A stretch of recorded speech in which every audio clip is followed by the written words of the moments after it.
guys, we're back. Car Interviews. I'm your host, Brian Bafford. My other host, Marcelino. And back again with another special guest and another special car, special rare car. If you want to come in. Sure. This is Brendon. Welcome to the show. We appreciate you coming out. This is your 1980 280Z. Yes, sir. To my understanding.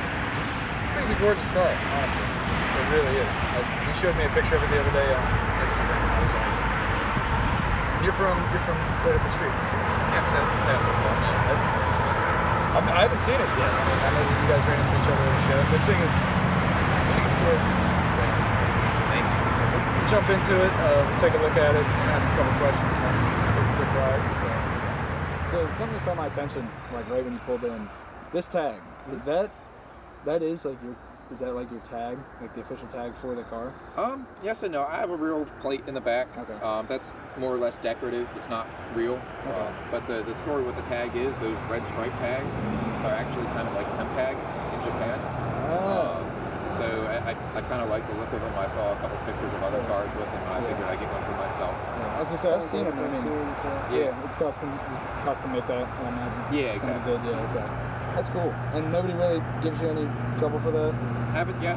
Don't drive the car every day, but I drive it often enough. Just keep the police cars behind you. Yeah, right. So yeah, I mean, diving further into the paint, we were talking right before we started. This was originally red.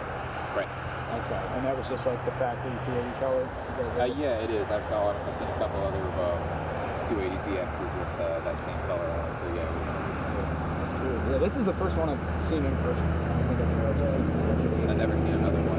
At least while I've owned the vehicle, I've never seen another one. You've had this for a wave or whatever. Yeah, you've had this for a year and a half, you said? Yeah, right around there. Yeah. And then headlights are from what we were just talking about, so Morimoto's. Yep.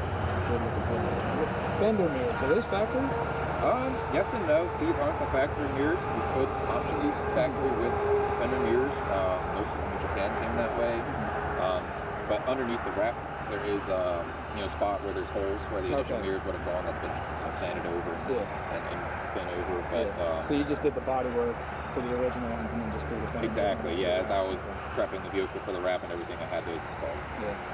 There's not a lot of cars that look good with fender mirrors, but it was just like a staple. Yeah. You got an old Z car, you got to put fender mirrors on. It's got that real long front. Yeah. That's cool. So those vents, the factory vents. Those, I'm not sure if they're factory or not. I mean, they did have vents there factory, but I think those cheese grater looking things, I think they're not original. The originals are more like what you see on the cowling there, those like kind of vented versions. But all of them did come with the vents there from the factory. Yeah, I was curious about that. If that was just like the underside of the hood, that like cheese grater led to it. But what else have you done? Let's talk like bodywork wise. So it actually has a full Kaminari body kit on it. I picked that up from someone on Instagram. He reached out to me, said he had it. I picked it up. Never seen another one, never seen it for sale. You can't find them new online anymore. So it is a relatively rare piece, something subtle that I really like about the look of the car. So it's the side skirts, the rear skirt, that rear wing there. The front air dam is not a Kaminari piece, but it is aftermarket. It totally changes the look of the car. The stock front bumpers are very ugly on these. They're just kind of there. So it's got the body kit in the wing, fender mirrors obviously.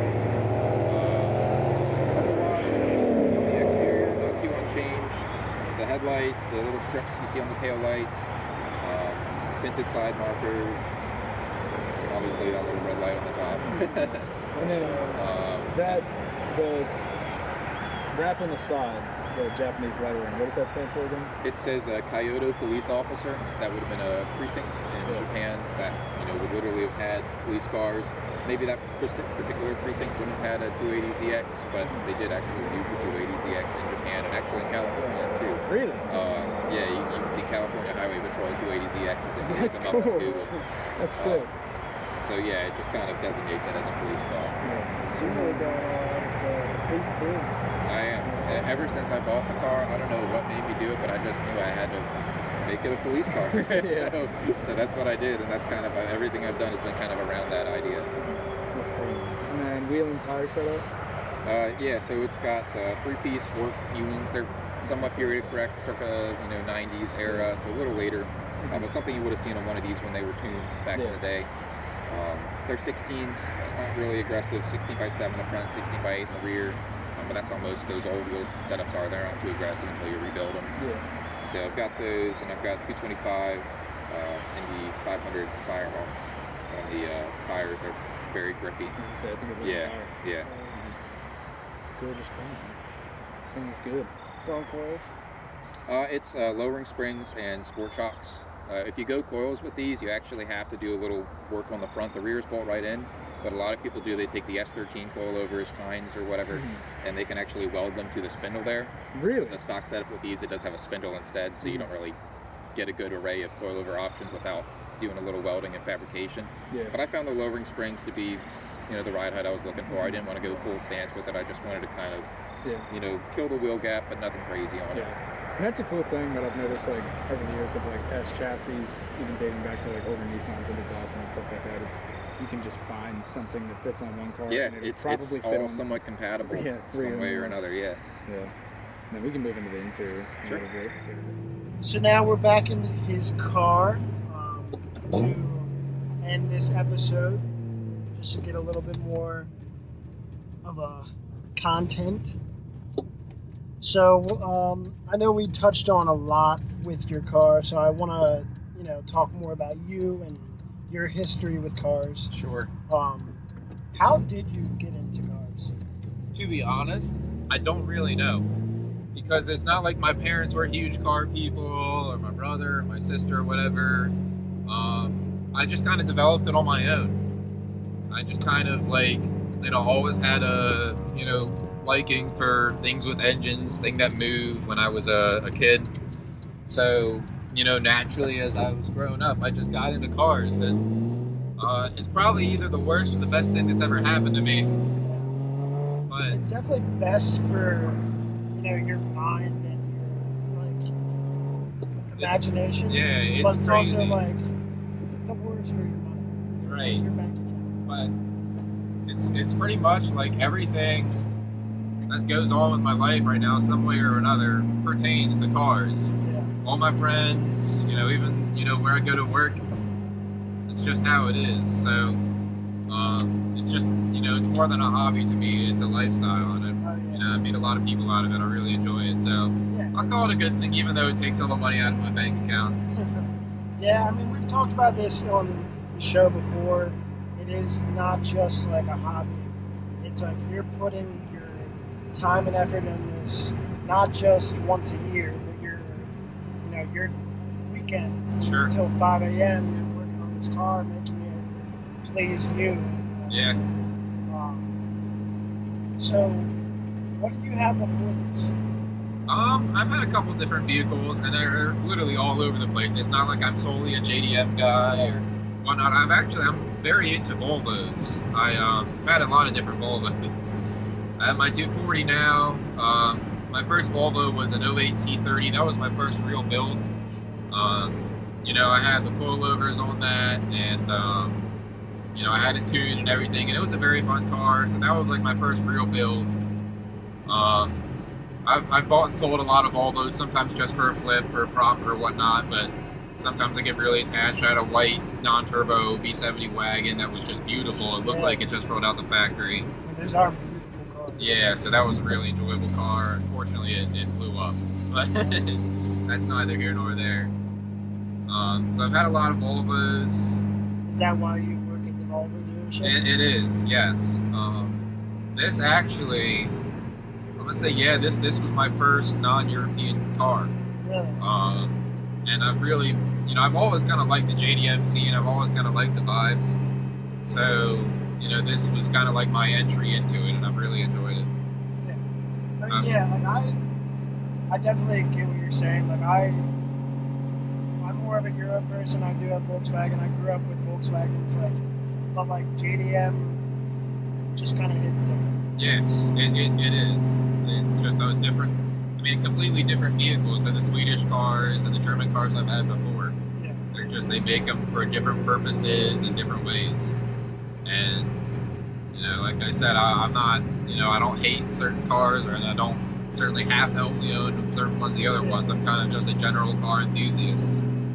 That's I awesome. have a weird taste, I will say that. Swedish cars and old, weird Japanese cars that you never see, but you also like, I mean, like those are also the rare cars that are gonna make me and Liam, like when we're just driving and we pass you, like yeah, that's what we turn. Like if we see a BRZ that's on ESRs, like it's not gonna, I'm not gonna turn my head at that because I see that all the time.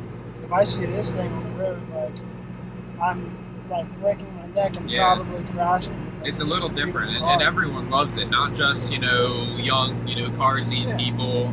I get, you know, when I go to Hunt Valley Horsepower, I get older folks who talk about how they used to have one in high school or their friend did, and how these are really close to them for that reason. And you know, so it's a really universally kind of enjoyed car to see. Everyone loves it, and that's something I really like because I get to meet a lot of different kinds of people.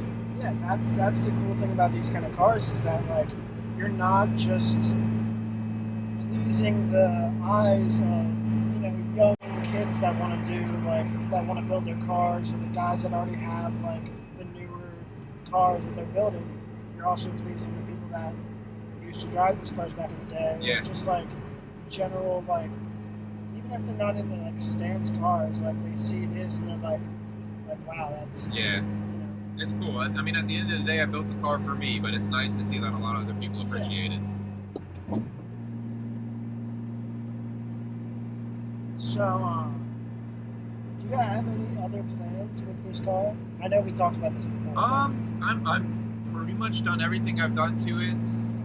As a matter of fact, I probably will think about selling it soon. I really hate to, but I just need to kind of clear space in my driveway and my bank account. But you know, I'll do a couple things here and there just to, you know, maintain it, make sure that it's you know, good to keep going. But as far as an overall build, I've pretty much done everything that I want to do.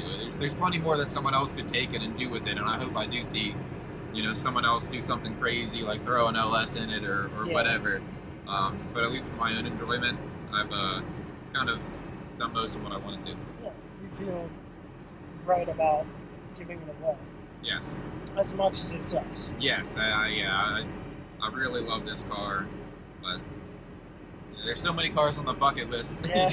you can't just hold on to one forever. You gotta keep it rolling and get what's next. Actually, a lot of my friends know me for that. I go through cars pretty quick. Sometimes I like to keep them for a little longer, but there's so many cars I'm just like, oh, I gotta have this at some point. So gotta run down the list. You hear that? I mean, go buy this car. So, shameless plug. Go get this guy's money back. I'm not getting the money back. That's awesome, man. So like,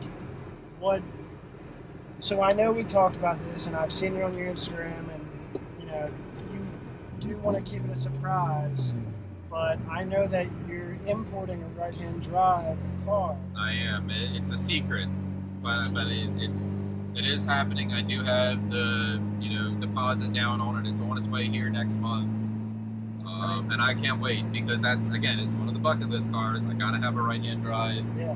This one's gonna be something you've never seen before. I guarantee it. It's really real, like a VIP style, you know, big body sedan, but it's not your typical LS400. It's something a little more unique, and to my knowledge, I've never seen one in the United States. Really? At least of this generation. They have a couple of the previous generations, so that's all I'll say, but I'm very excited for it. That's awesome. Like, even just hearing it, like, just makes me want to, like, just think about it the rest of the day, like, what the hell we could have. I guarantee you won't figure it out. So, then, I mean, you said you're getting it next month, then by the time you get that car, we'll probably have your episode ready and posted. Yeah, let's go. So, be fun. I mean, Won't be quite as built as this, but oh yeah, for sure. Once you start diving into it, though, I mean, like, we'll have you back and everything. So I definitely think that's a good point to end on. Go buy this man's car, but not yet. Soon. Soon. Yeah, you gotta gotta give it the last couple of Yeah, I'm months. gonna enjoy it while the weather's still nice, and because it doesn't really go anywhere during the winter anyways, so better let someone else enjoy it during those months. Now, I'm not gonna pressure you to rip it, but if you want to, if you want to pop in your Instagram handle so all of our guests, Sure. followers can. Yeah, if you guys want to follow me, I always appreciate it. It's Brendon, BRENDON.ZX, like the car. Follow me on Instagram. Keep posted on this, my 91 Volvo, and the mystery car to come. That's awesome, man. Well, that's it for this episode. Thank you guys for watching. Follow us on Instagram, CIC Interviews. I believe it's actually Car Interviews. I'm stupid. Go follow me on Instagram, Ep7 11, and go follow me at Liam_Marcelino.